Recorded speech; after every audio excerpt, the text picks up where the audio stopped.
Olá, pessoal! Como vocês estão? Vamos falar hoje sobre a principal obra de Camões, Os Lusíadas. Estrutura da obra: Os Lusíadas, de Luís de Camões, é uma epopeia portuguesa publicada em 1572. Está organizada em 10 cantos, com um total de 1102 estrofes oitavas decassilábicas, em versos heróicos a baba BCC. A estrutura segue os moldes clássicos das epopeias greco-latinas como Ilíada e Eneida, exaltando as glórias do povo português, especialmente por meio da navegação de Vasco da Gama até a Índia. Tema central: a viagem marítima de Vasco da Gama rumo às Índias, empreendida entre 1497 e 1498, representa o núcleo da narrativa. Camões utiliza essa expedição para glorificar a história e os feitos do povo português, desde os tempos mitológicos até a expansão marítima no século XVI. Temas e motivos: heroísmo e bravura nacional. Destino imperial português, Império dos Mares. Intervenção divina e alegorias mitológicas. Universalismo cristão e missão civilizadora. Crítica moral e política à sociedade contemporânea: corrupção, ingratidão, desvio da virtude. Natureza e superação de perigos. Estilo e linguagem: uso de linguagem solene, culta e poética. Forte presença de hipérboles, metáforas, hipérbatos e outras figuras de linguagem. Equilíbrio entre o clássico modelo épico e o realismo histórico. Mistura de história, mitologia greco-romana e cristianismo. Vamos falar um pouco sobre cada canto do poema. Canto I, abertura épica e missão nacional. Camões segue a tradição clássica, inicia com invocação às musas, proposição do tema e invocação ao rei D. Sebastião. Introduz o tom solene da epopeia, apresentando Portugal como herdeiro da glória dos grandes impérios da antiguidade. Ao situar a ação, in media res, no meio do percurso, mostra domínio da técnica épica e reforça o suspense narrativo. A introdução de deuses greco-romanos Vênus, Baco, Júpiter é mais simbólica que religiosa, representam forças históricas e políticas apoio, oposição, destino. A exaltação do pequeno povo, que se agiganta pelos feitos navegatórios, já define o teor nacionalista da obra. Canto II, intervenção mítica e tensão marítima. O embate entre Baco e Vênus é um símbolo claro do conflito entre resistência e expansão. A linguagem do canto enfatiza os perigos da travessia, explorando o mar como espaço de provação e superação. A construção dos portugueses como heróis protegidos pelos deuses sublinha a missão divina, civilizatória que Camões lhes atribui. Os elementos épicos clássicos são adaptados à realidade portuguesa: navegação, descobertas. Canto II, fundação de Portugal. Canto profundamente histórico e didático, Camões transforma a história nacional em matéria épica, dando-lhe dignidade poética. Enfatiza o orgulho da origem lusitana, com paralelos entre D. Afonso Henriques e heróis fundadores da antiguidade. O tom grandioso oculta as ambiguidades históricas, conflitos internos, alianças com castelhanos, idealizando a construção da nação. Mostra o uso consciente da historiografia como instrumento de legitimação da epopeia. Canto IV, dinastia de Avis e expansão. Continuação da narrativa histórica, agora focada nos feitos militares e expansão de fronteiras.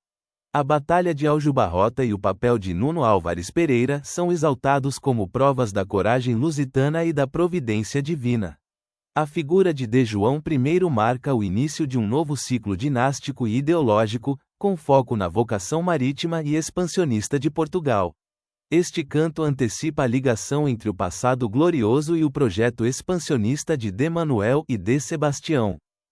Canto V, o mar e o Adamastor. Um dos cantos mais simbólicos de toda a obra, a aparição do Adamastor representa o mistério e o terror do desconhecido, especialmente do Atlântico Sul e do Cabo das Tormentas. Adamastor é o símbolo do caos natural, da resistência da natureza à ação humana, e ao mesmo tempo, da coragem portuguesa de enfrentá-la. Este monstro mítico confere dimensão trágica e universal à viagem de Gama, aproximando a epopeia portuguesa da epopeia homérica. A linguagem aqui é intensamente imagética, sombria e dramática. Canto Vi, hostilidade e intrigas. Reflete as complexidades diplomáticas do contato com os povos orientais.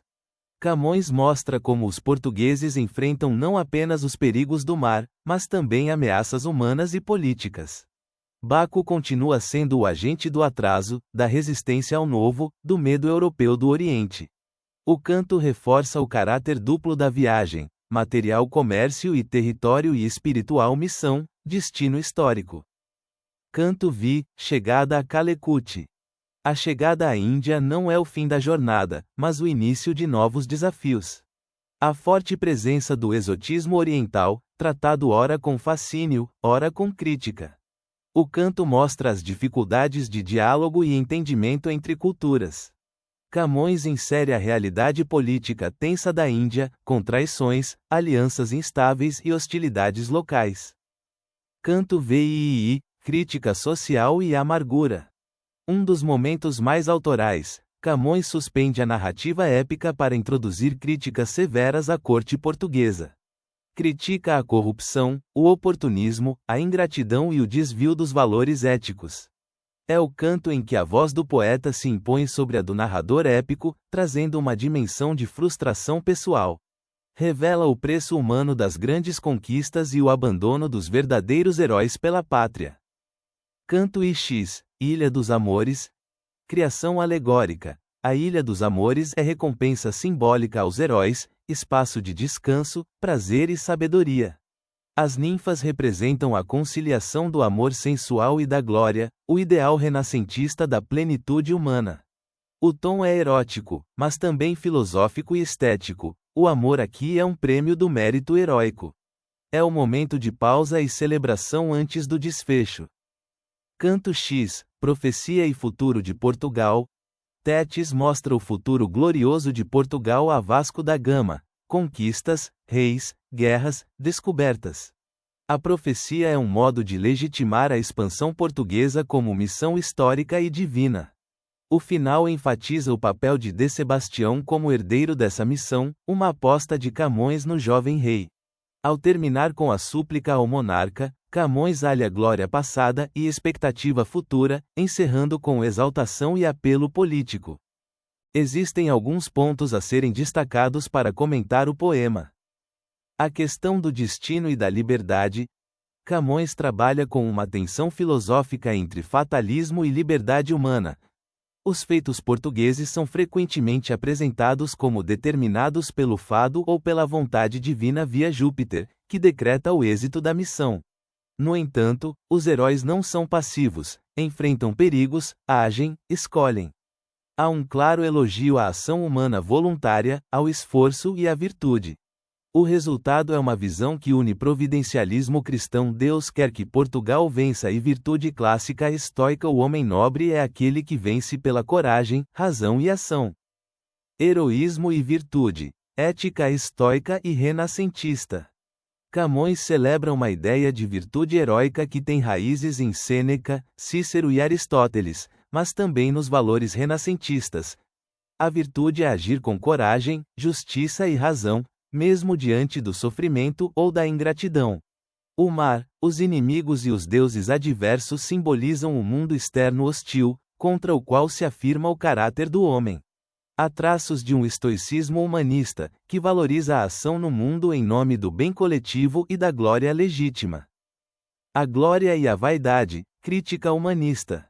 Embora celebre os feitos portugueses, Camões insere diversas dúvidas filosóficas sobre o valor da glória, questionando a vaidade humana e a duração dos feitos no tempo. No canto VII, a crítica à corte portuguesa mostra um descompasso entre mérito e reconhecimento, glória e corrupção. O poeta dá sinais de ceticismo quanto ao valor prático da epopeia, pois os verdadeiros heróis são esquecidos, e os medíocres recebem favores.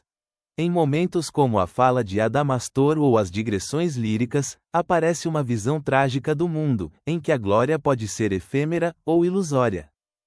O mar como símbolo filosófico da existência. O mar é muito mais que cenário. Representa o infinito, o desconhecido, o tempo, os perigos do mundo e da alma. Navegar é expor-se ao caos, sair da zona segura e enfrentar o incerto. A travessia dos mares é uma alegoria da condição humana, o homem como ser que caminha entre forças maiores, tentando construir sentido e legado. O amor e o conhecimento, fusão neoplatônica. Na Ilha dos Amores, Camões introduz a recompensa aos navegantes por meio de prazer e sabedoria. O amor carnal é valorizado, mas nunca desvinculado da elevação do espírito. Trata-se de um amor neoplatônico, como em Ficino ou Pico della Mirandola. A relação com as ninfas não é apenas erótica, elas transmitem conhecimento e sentido. O verdadeiro prêmio dos heróis não é só o prazer, mas a visão do futuro, a integração no cosmos da razão e da história. O tempo e a história, uma visão cíclica e trágica. Embora o poema seja uma exaltação da história portuguesa, há elementos que indicam consciência trágica.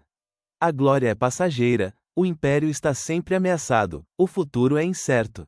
O poeta vive num momento de decadência relativa pós João III, e escreve numa chave de recuperação do passado como modelo. Essa tensão entre passado grandioso e presente medíocre produz um ciclo de ascensão e queda, que aproxima os Lusíadas da filosofia da história de Agostinho ou Políbio. Teodiceia e o problema do mal. Apesar do tom religioso e providencial, Camões não ignora o problema do mal. O sofrimento dos heróis, a presença de traições, enganos e mortes indicam um mundo imperfeito, mesmo dentro do plano divino. O mal não é eliminado, é enfrentado, contido, mas permanece latente. Camões evita explicações fáceis. Deus ajuda, mas não impede o sofrimento. Virtude e dor coexistem. Camões propõe, em Os Lusíadas, uma visão filosófica complexa do mundo, onde o ser humano é chamado à ação virtuosa e racional. A história tem um sentido providencial, mas esse sentido é permeado por ambiguidades, crises e dúvidas. O império externo à expansão portuguesa é também a construção de um império interno ético, moral, intelectual. O poema é um canto à grandeza possível do homem, mas também uma elegia à fragilidade de tudo o que é humano.